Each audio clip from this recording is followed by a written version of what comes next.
and he's a bishop in the order of Melchizedek, a spiritual teacher, counselor, and healer, and he's been consciously working with the Ascended Masters for 30 years. And I'm going to tell you a little bit more about him, just a little tiny bit that I know. But, when I met Richard, I just felt his amazing energy, and I knew that he was an Ascended Master. I could see it in his eyes. And it's just so wonderful to meet these people here in Las Vegas, because Las Vegas is so important to the mission here on the entire planet. I went on a shamanic journey, what I call a shamanic journey, maybe like 3 or 4 days ago now, up in Red Rock, and I was given so much information, amazing information downloaded all about Las Vegas and, why it's such a powerful city and what it's going to mean to the light workers here. And the fact that there are so many light workers being drawn here, and there's a reason, and probably the next time I speak with all of you, I will be telling everybody the information that I was downloaded with. But, so I consider it an honor to be able to present to you Brother Richard, and again, he's worked with the Ascended Masters for 30 years, and the Ascended Masters are sons and daughters of God who have fulfilled life's sacred purpose and taken their ascension. So, these are the saints robed in white, souls we have known as Gautama, Krishna, Jesus, Abraham, Zoroaster, and other spiritual teachers and healers throughout the ages. So, it's going to be fun for you to hear more about that. So thank you so much again, Richard, for being my guest today. And please say hello to everybody. Well, you are most welcome, Carole, and it is my great joy to be here and to share what I may with your listeners. That's so great. I would love for you, first of all, to tell people how you, what I call, how did you awaken to your mission here? I would be delighted to. As preface to that, however, I do want to make a slight distinction with regard to something that you said in your introduction of me. And Please thank you for that and the kindness of it. When we first met and you saw whatever you saw in me, it was not an indication of me being an Ascended Master. It may have been an overshadowing, a presence of an Ascended Master that you recognized, who was simply present in my energy field and presenting to you. An Ascended Master being, as I understand them, and admittedly this is my understanding, are spiritual beings. And I do not claim to be one myself, at least in this incarnation.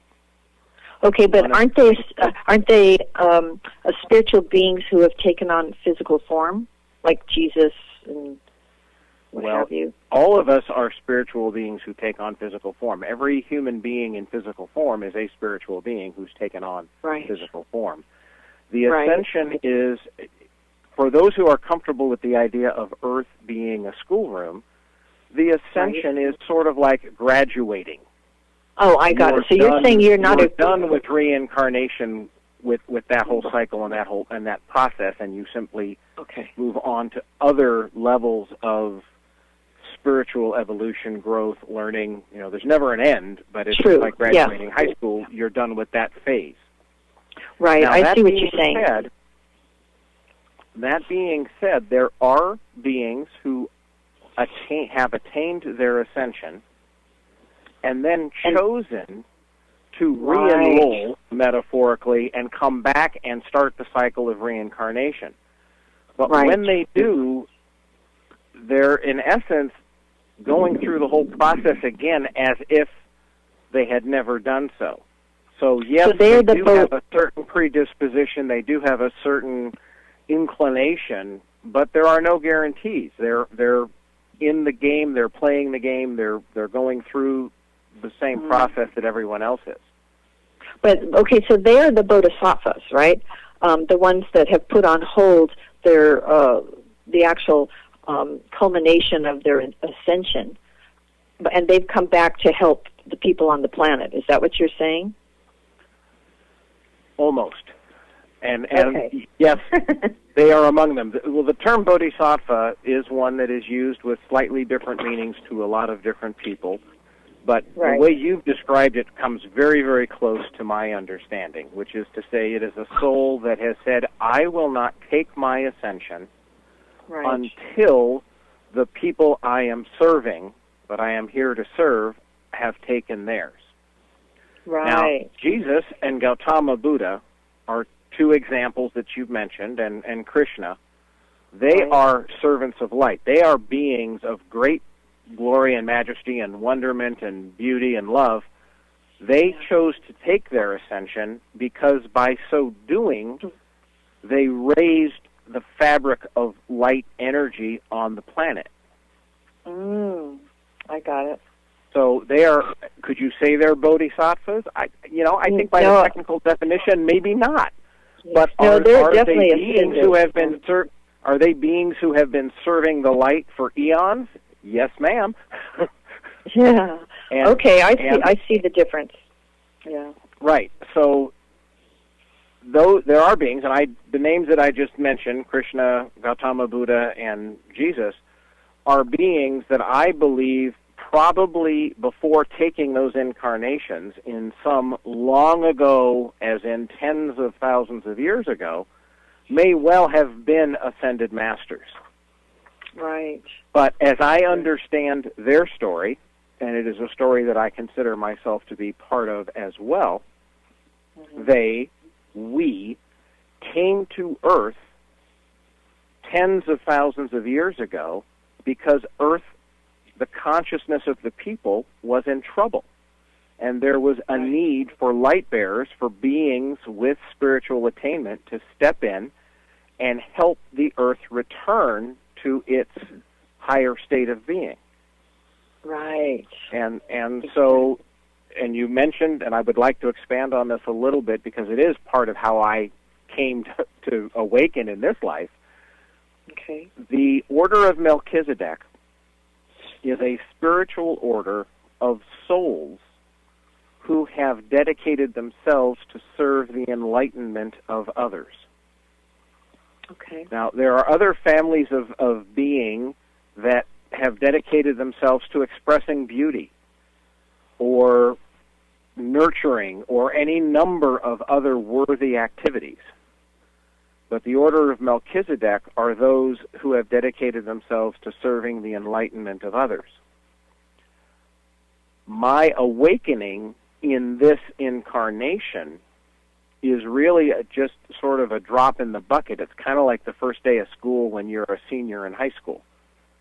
What I've come to understand about myself is that I have been taking incarnation and working to help the overall process of raising the consciousness of Earth's people for thousands and thousands of years. As a child, I was very aware of ideas like reincarnation and astral projection and soul travel and all those sorts of esoteric things. As I came into my 20s, I found them very interesting. I started studying them, learning everything that I could about them.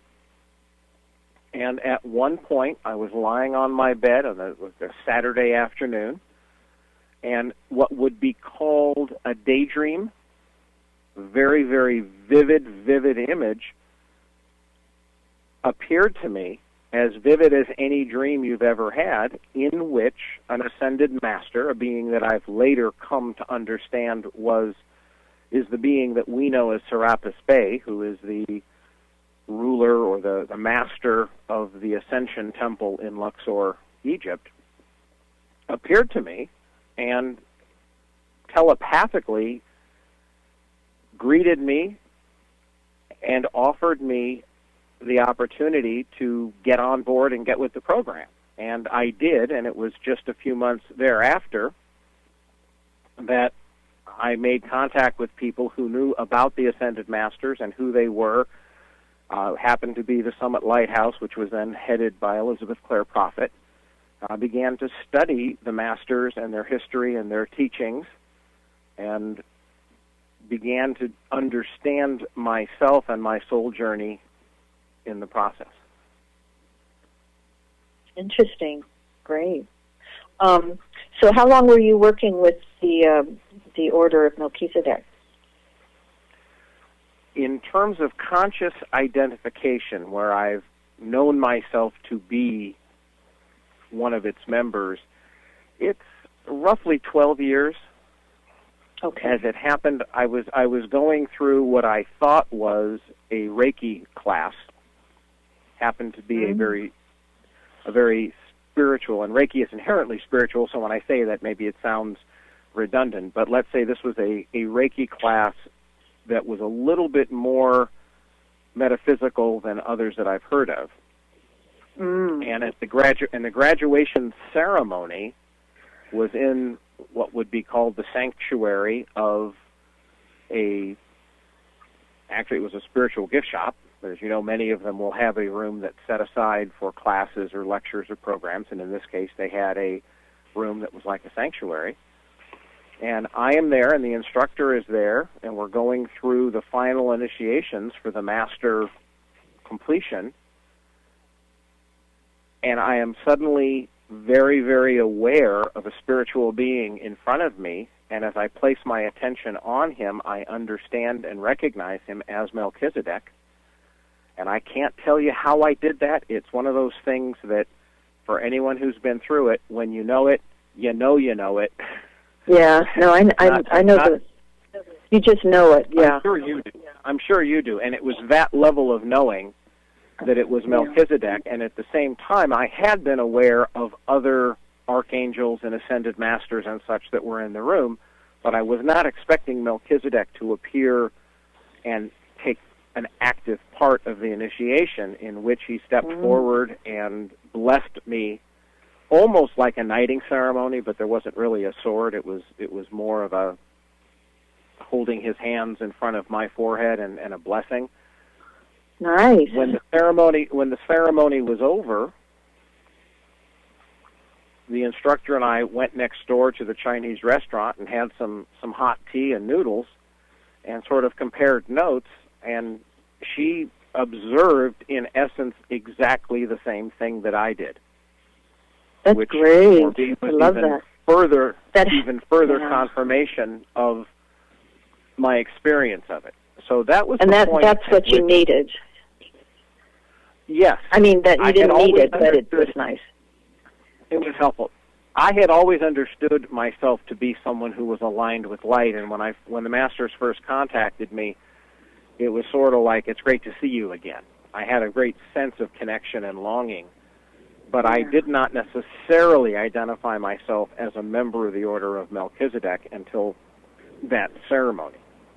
Right. Since then, I've been particularly interested in it and have come to study it and read other people's insights and opinions. And as I encourage anyone to do who's on a spiritual path, judged for myself which things I read were valid or applicable to me and which things weren't.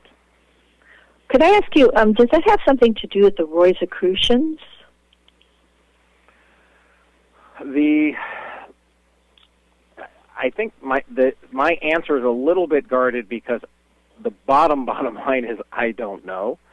But I do believe that the Rosicrucian order is an order that was inspired by ascended masters, by spiritual beings, and that many of its teachings are aligned with spiritual purpose. Right. One of the things that I share with my students is the idea that there is a progression of consciousness, that our souls start out at a certain level of thinking and a certain approach to life, and as we go through our process of spiritual evolution over many, many, many lifetimes, we find certain belief systems no longer serve us and take on new belief systems.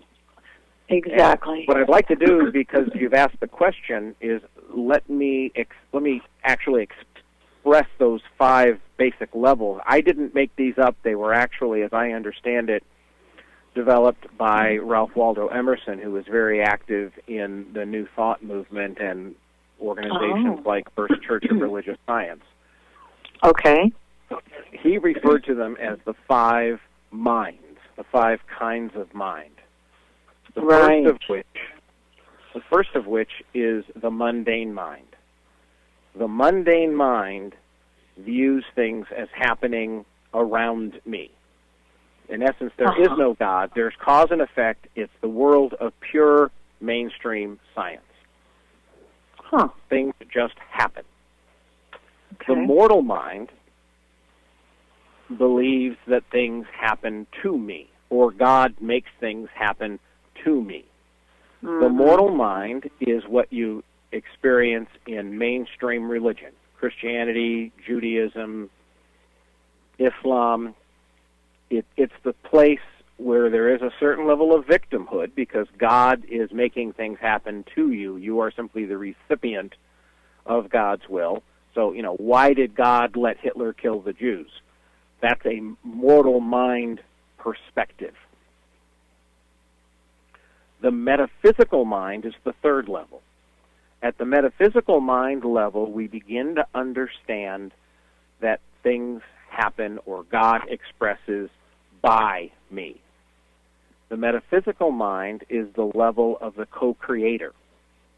It's the level of the organization that I mentioned before, the First Church of Religious Science, of the New Age, New Thought movement. It's the level of Kabbalah and all flavors of witchcraft, white and dark.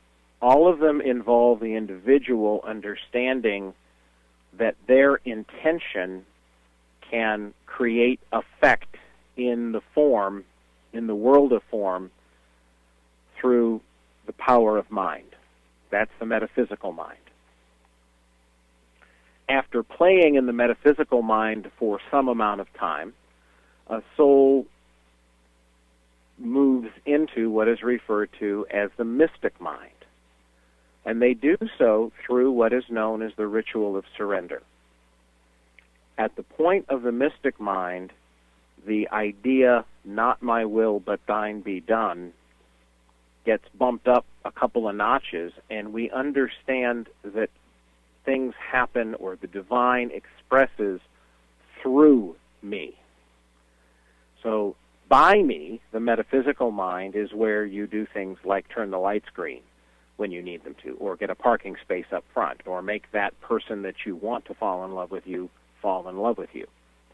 At the level of the mystic mind, your intention is focused on being an instrument of spirit, an instrument of the divine, of allowing God's will to express through you.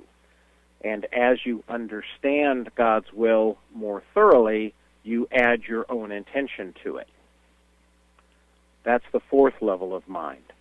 The fifth level of mind is known as the mastermind, where one goes from viewing divinity as acting through them to identifying so well with their inherent nature as a divine being that they understand that divinity expresses as me. In the mystic mind, we are an agent of God. We are an implement or an instrument of light. At the mastermind level, we are an expression of that light, and our divine nature is, our will is so aligned with divine will that it's not divine will acting through us, it's divine will acting as us. Right. Exactly. The mastermind is the mind that you find in Jesus Christ, that you find in Lord Krishna, that you find in Siddhartha Gautama, and in many, many other great spiritual teachers. Now, not every spiritual teacher is at that level, but many of them are, and especially the ones that, Babaji and many of the ones in the East that do various flavors of what mundane people call miracles. Like Paramahansa Yogananda and all of those. Absolutely. In my humble opinion, yes. I believe that. Well, first he died. When he died, his body didn't even decay for like 21 days or something. Isn't that true? That's usually a sign of of somebody that's definitely very highly developed. Yes, yes. And for me, the value in understanding this model is not only to give myself sort of a way of checking in to where I'm at in my thinking, but also when I'm interacting with other people, I always want to interact with them in the most loving, kind, gentle, peaceful way that I can. When I understand that they're at, let's say, a mundane mind level, I interact with them at that level. It's just like when you talk to a 7-year-old, you speak, you don't necessarily have to use baby talk, but you speak with words that a 7-year-old understands. And that's respecting them. That's, you can talk down to a 7-year-old, and that's not what I'm advocating in any sense. Yeah, no. I know what you're saying. That's beautiful, because I kind of feel like I try to do that myself, so that I am respecting them on that level. And that's interesting, because I never thought of it as respecting them, but that's exactly what you're doing. Your kindness, your lovingness, your compassionate self is allowing them to be themselves, because they're in the perfect place right now for their own journey. So I totally agree. Yes, and that last point that you made, Carole, is so powerful, because everyone is always there. Everyone is always doing the best they can with who they are, and where they are in their journey is exactly, perfectly correct for them. Right, exactly. You would not approach a 7-year-old and attempt to have a conversation with them about Einstein's theory or something. Yeah, or trigonometry or something. I mean, the average 7-year-old. There may be a 7-year-old on the planet who's ready for it, but in terms of general expectations, probably not. And in the same way, if someone is clearly in, let's say, the mortal mind, where they are, as an example, a mainstream Christian, talking to them about reincarnation and talking to them about things that are foreign to their belief system, you may get to feel good about yourself because you know more than they do, but you didn't actually do any good. You didn't actually help them in any way. So if you want to feed your ego, you can go around and talk down to them or explain to them why they're all wrong and what they believe in this and this and this. But if you can get past your ego long enough to say, I would like to have the interaction be a positive one for all concerned, then the opportunity presents to, as you said, deal with them respectfully, speak to them in their way, and talk about the wonderment of grace. Talk about forgiveness. Talk about the things that they can relate to help them be who they are, just like you would talk to a 7-year-old and explain, for instance, how to pour liquid from one container into another, because that's something 7-year-olds are wanting to learn. So anyway, now, Richard, I'm looking at the time, and you know how I am. I'm like a producer of life or something. But I just want to make sure, I'm producing all over the place. But the thing that I want to make sure is that, if possible, I don't know if you can do it in 20 minutes, but I would love for you to tell the story that you told us, and you did it so beautifully at my meetup group, Accessing Consciousness, the story about where you feel that perhaps many of the light workers that are here now might relate to the rescue mission. All right, I'd be happy to give that a go. I am going to tell a somewhat abridged, shorter hand version of it, just because to do it justice will take more time than we have tonight. I know, and we can always love to have you back again, so you could do some, more justice in other departments too. So go ahead. I'm going to let you speak. Thank you. I've already mentioned that I understand that there came a point in Earth's history where we were in trouble. Many people on a spiritual path have this understanding. And for those that do, I'm going to confirm it. For those that don't, just file this away as something that may be valuable. My understanding of Earth is it is one of many, many planets on which souls are evolving and developing. It is unusual in that the formula, the game plan, if you will, the rules of the game on planet Earth are different than in many other planets. And the way in which they're different is that Earth has a much higher degree of what is called free will than most other planets. The opportunity has been and is to see how well souls can evolve in a context where there is a great deal of freedom and a great deal of choice. Now, for us, you say, well, how could there be less than that? Well, we're so used to it that that's part of the equation. But there are other planets where there's choice, but it's a little more constrained.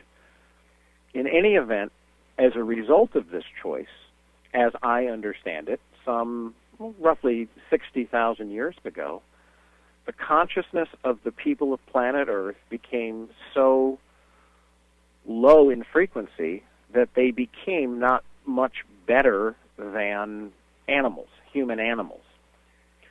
The records that we have of what we refer to as cavemen fit that model. At that point in time, there was not enough consciousness of light energy being anchored on the physical planet Earth to sustain life. And we were very close to a time where the Cosmic Council, the school board, metaphorically, had to shut the school down and start over. Well, nobody wanted to do that, but in that moment it appeared that that's what was going to be needed. However, a soul of light, a being that we on Earth know by many, many, many names, but the name that I like and that I believe a lot of his followers use as sort of his, quote, real name, is SANAT KUMARA, came forward and volunteered to hold the balance of light for the planet until such time as we could recover. Now, this is kind of like Bill Gates promising to pay the mortgage of everybody in Washington State who couldn't make their mortgage payment until they got back on their feet. It was a huge, huge gift of love. This being, SANAT KUMARA, happens to be the spiritual being who, within our metaphor, within our understanding, one could call the king or the leader, the ruler, the father figure of our neighboring planet, Venus. And his twin flame, his wife, his beloved, is the Lady Venus, for whom the planet is named. SANAT KUMARA stepped forward and said, I will go to Earth and I will hold the balance of light until the people of Earth recover. Well, this was an amazing offer. It was accepted by the Cosmic Council, and SANAT KUMARA went from the council chamber back to Venus to prepare for his departure.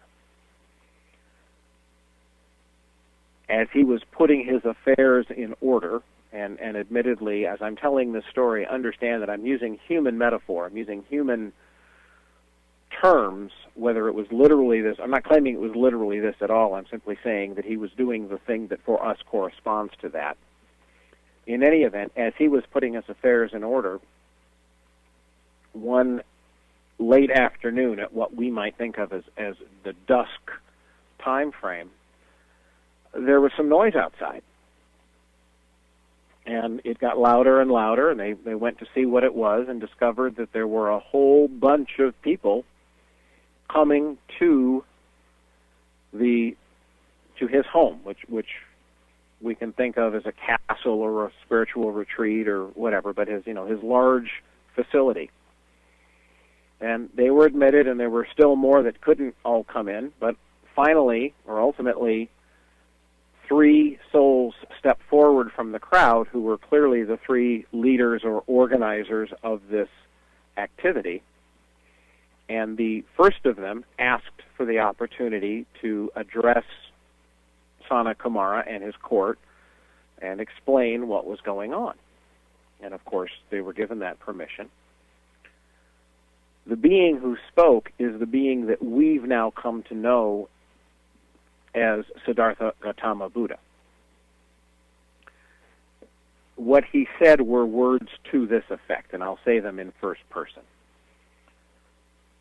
Beloved Sanat Kumara, we have come to understand of your and learn of your great gift to the people of planet Earth. We know that you cannot take incarnation to directly interact with Earth's people in order to hold the balance of light that you must hold. So we have come to serve with you, to take incarnation, to be your hands and your feet and your agents of change on planet Earth. Now, next to Siddhartha Gautama, as I mentioned, were two other souls. Those souls are beings that we understand, that we recognize as Lord Maitreya, who was incarnate as Krishna, and also incarnate as Hotai. Now, if you've ever been into a Chinese restaurant and you see usually near the cash register, there is a rather rotund Buddha, often sitting with his hands up, just laughing. The laughing Buddha, the joyful Buddha, that's Hotai. Also, as I said, that same soul, that same being was incarnate as Lord Krishna. The other soul of the three is the being that we know as Jesus. And Jesus also had a number of other incarnations before becoming Jesus. And Edgar Cayce spelled out many of those. I'm not going to recount them. It's all available for people to look at. Those three were the leaders and the organizers, but with them, the rest of that company were the beings who were all members of the order of Melchizedek. And although it was not literally this many, it was certainly metaphysically 144,000 souls robed in white. And in our Old Testament, and I believe it's also in the New Testament, that term is referenced, 144,000 saints robed in white. Those are the beings, and many of you who are listening to my voice right now are in that number, are the beings who came to Earth to support the mission of Sanat Kumara. Now, to put some context on it, at this point in time, Earth was pretty dark, and Sanat Kumara, as this divine being of such great light, became in essence our personal planetary God. And it's not to say that other parts of spirit were not aware of and connected with and interacting with Earth, but for a good long period of time, Sanat Kumara was the highest expression of divinity that was active on planet Earth. And so he is the being I understand him to be. And by the way, anything I say as a statement of fact is my belief of what's true. He is the being who appeared to Moses as the burning bush, as the being that said, "Let my people go," and was Moses' teacher. He was actively involved in ancient Egypt as Ra, as the being that they knew as Ra. He is the being who is known as Ahura Mazda, which is the Persian god which their prophet Zoroaster spoke of, and he has appeared as the divine being before many prophets and spiritual teachers throughout the ages, and that's why I say he has many, many names. But would he be Edgar Cayce? Would he be Edgar Cayce? Would he be Edgar Cayce, since Edgar Cayce Didn't he say that he was Ra at one time, or am I wrong? I don't know that Edgar Cayce ever said that. Sanat Kumara has not, as far as I know, has not taken incarnation on planet Earth ever. Oh, okay. Now, I spiritual so, being, as a spiritual being of his magnitude, I would not doubt that he could create a physical body as a miraculous manifestation if there was some need to do so. But you're saying that Ra was not a physical manifestation then? Because I don't know much about Ra, but... Okay. All right, so go ahead. Sorry. Right. Well, and the fact is, it is a little confusing because the history is unclear in that regard. But since we've talked about it, and since we're here in Las Vegas, many people in Las Vegas are here now because we have some connection with ancient Egypt. And the parallel and similarities of ancient Egypt with modern-day Las Vegas are sort of obvious, including, the big pyramid we have on the south end of the Strip. The Luxor. Exactly. Yes, I agree. So, Cayce is undoubtedly another one of the beings who was in this company of 144,000.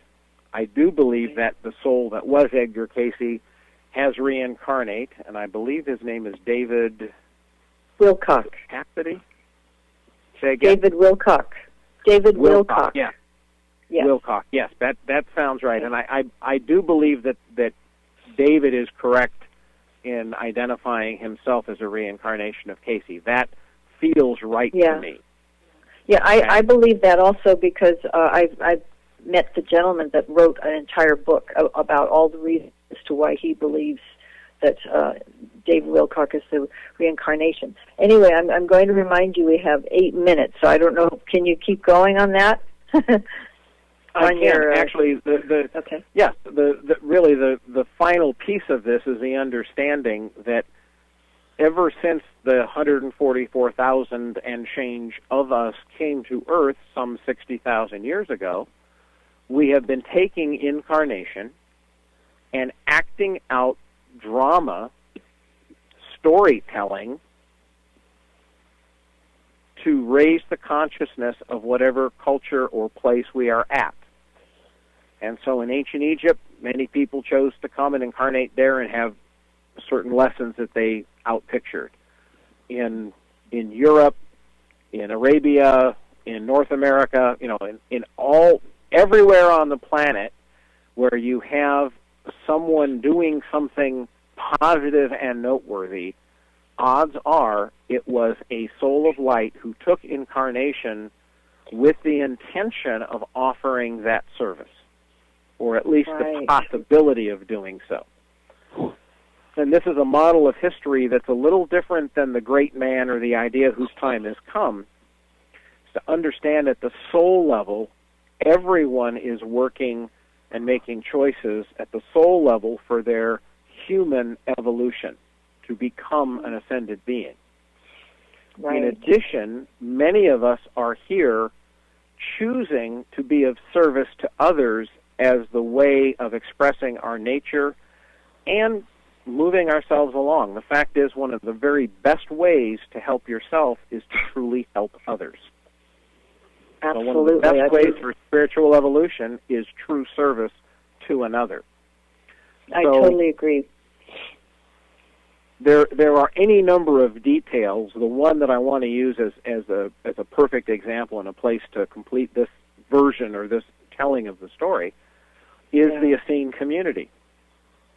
People may not be familiar with it, but the Essenes were, several hundred years before Jesus. It came into being as a mystical branch of Judaism. And at the time of Jesus, it was the community that he and Joseph and Mary and all of his friends and family were part of. It came together for the purpose of supporting his mission. Right. And within a few hundred years of his ascension, it was gone. Exactly. Mm-hmm. Moved on and finished and done. Now, I personally have gone through a number of past life recollections, and I actually do past life regression work with other people. I believe very, very strongly that I was incarnate at that time in the community with Jesus. I was part of that Essene brotherhood, or Essene family that was there, and I have met any number of people and recognized them as such as well. But it's just myself included. Yeah. Yes. It's just an example of how individually souls choose. You know, it's sort of like, hey, we're having a party. Who wants to go? We're doing this, savior thing in the Middle East. Anybody in? Yeah, I'll go.